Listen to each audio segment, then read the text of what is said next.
आपने अभी तक हमारा चैनल सब्सक्राइब नहीं किया तो अभी सब्सक्राइब करें और बेल आइकॉन को क्लिक करके हमारी लेटेस्ट वीडियोस के बारे में अपडेट जानें। सब्सक्राइब कीजिए और हम आपको लिए चलेंगे आपकी फेवरेट वीडियो की तरफ। दो तीन दिन के बाद मैं आपकी खिदमत में फिर हाजिर हूँ। आज भी मेरे साथ जो है वो मुतशाबिह अल्फाज हैं, उनके 3 जोड़े हैं। ठीक है, तो ये मैं वीडियो उनके लिए कर रही हूँ जो matric stream, O level stream और इंटर के तालिब इल्म हैं, जो एग्ज़ाम दे रहे हैं या जिनके एग्ज़ाम होने वाले हैं और अब देंगे वो। इंशाअल्लाह ताला जो है मुझे पूरी उम्मीद है कि वो मेरी वीडियो से जो है वो बहुत इस्तेफ़ादा हासिल करेंगे और लोग उनकी तहरीरों को, उनके मज़ामीन को, उनके खतूत को जो है वो पसंद करेंगे और मुमतहिन जो है उनको अच्छे ग्रेड्स देंगे।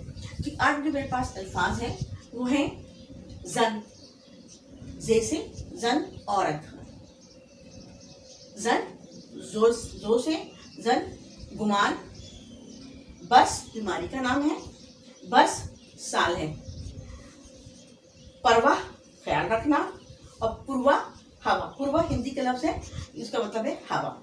ठीक है, तो इन अल्फाज को जो है वो इस्तेमाल करेंगे। जितनी आप प्रैक्टिस करेंगे, जितने आप मश्क करेंगे, उतनी ही आपकी उर्दू जो है बेहतर से बेहतरीन होती रहेगी इंशाल्लाह। मुझे उम्मीद है कि आपको वीडियो पसंद आएगी। अल्लाह हाफिज़।